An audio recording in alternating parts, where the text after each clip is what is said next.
Jailed after jaywalking. Tonight, we are bringing you the story of a Detroit man who had never been in trouble with the law, but found himself facing time in prison. He says police lied to cover up their own mistake. 7 investigator Russ Jones tells us how the whole mess ended up costing city taxpayers.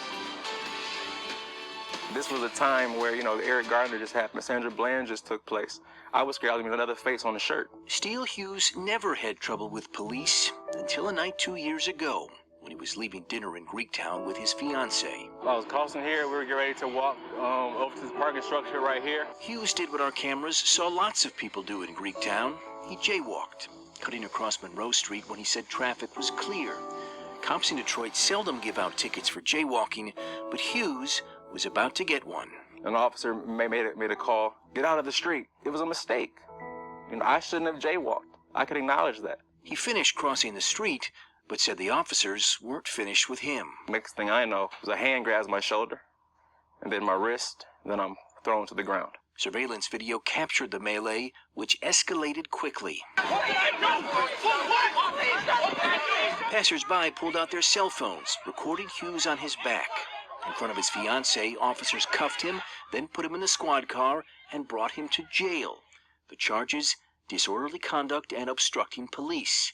His arrest was posted to YouTube. And all of a sudden, I was this young male that was being arrested online. But what police said to justify Hughes' arrest is what disturbs him the most. Said one officer, Hughes shrugged violently away, then swore at the officers, a charge he denies.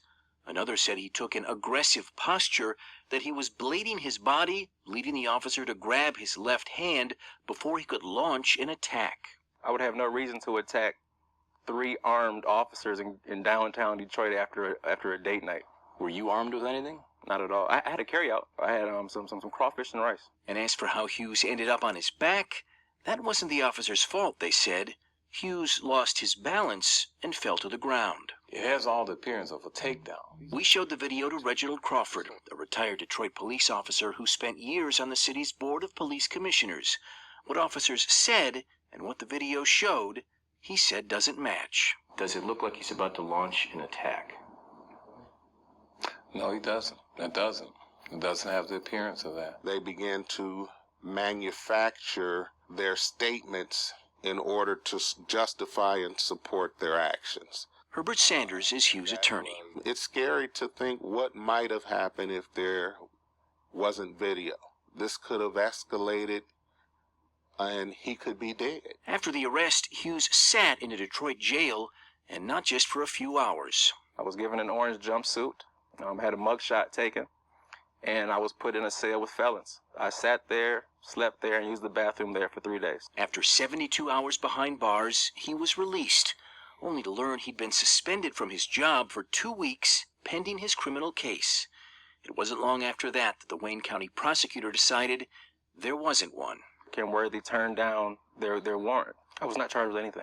Once the case against him fell apart, Hughes sued the Detroit Police Department. And last month, the city settled, costing taxpayers $45,000. What it cost Steele Hughes, he says, is more than money. If I see cops, 2 hands on the steering wheel, it changes the way I move. You shouldn't have to be guarded or fearful of an officer. Their job is to serve and protect, not to strike fear in anybody. None of the officers in this case were disciplined for their conduct, but a supervisor would later say that police should not have grabbed Hughes in the first place and should have instead used verbal commands. We should add Hughes' ticket for jaywalking. It was dismissed. I'm Ross Jones.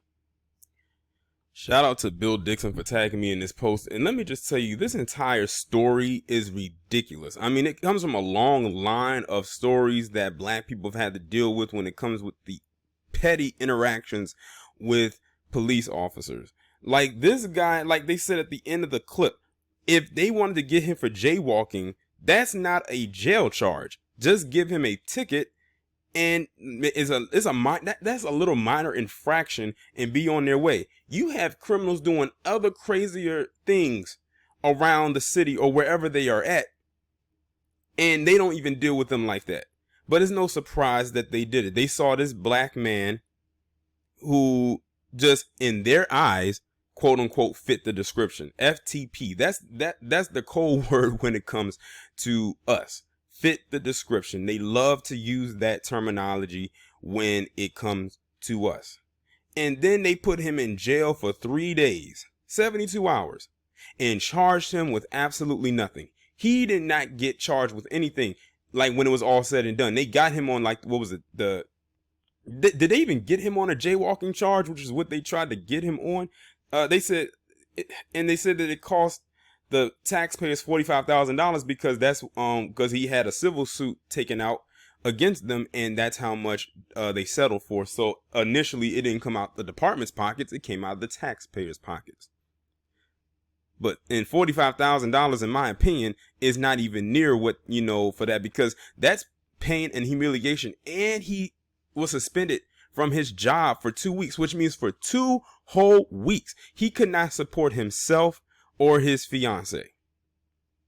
Assuming that his fiance, well, I'm just going to say that she works, but still, the financial, you get what I'm saying. Like, they took money out of this man's hands for 2 weeks, and probably could have took out more if the job didn't just suspend him. And see, the job probably tried to look at it from various ways, but under policy, they had to do it. And he could probably be one of their best employees and one of their best workers, but they had to do it because of the circumstances.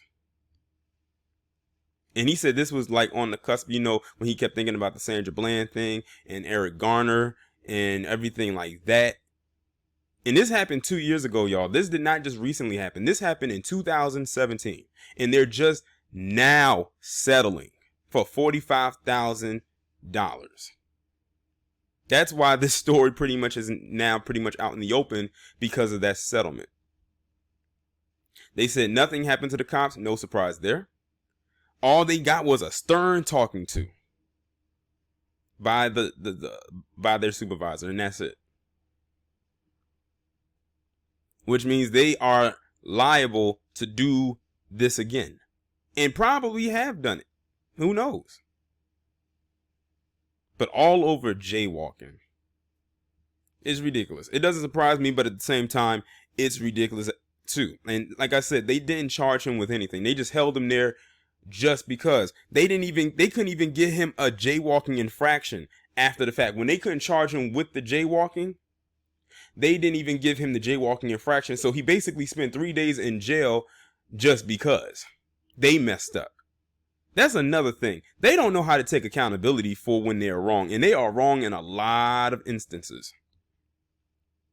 So he was in jail because of their screw up. And they had to try to find a way to get him on something, but they couldn't. So after 3 days, they had to let him go. And now he says he's fearful. He says every time he sees a cop or to see those blinking red lights, he immediately puts his hand right on that steering wheel. And see, that's the state that they want us as black people to be in complete fear of law enforcement. That's what you call a police state, where they are in complete fear of you. As a matter of fact, I could have did a video on it, but I'll talk about it here since I mentioned the words fearful. Seiji Hito just recently did a video where he was talking about, I don't know where the department was located, where you had these cops in this police department who had the Blue Lives Matter logo, which is the black and white flag with the blue stripe on it, and he merged it with the Punisher logo. You know the Punisher character from Marvel? If you know the Marvel character, the Punisher, Frank Castle, you know that he's an anti-hero, but he's a vigilante. And if you know the character, the Punisher, you watch the show, you watch the movie, you know how he gets down. Now, why would a police department merge that logo with the Blue Lives Matter logo and plaster it on the car? Like, I saw the picture. They plastered it on the hood of the car. You could not miss it. And the title alone is The Punisher. They're letting you know how they get down. They're letting you know who they are without saying it. When they said that they gave up those Klan's robes for police uniforms, believe me when I say that's exactly what they did.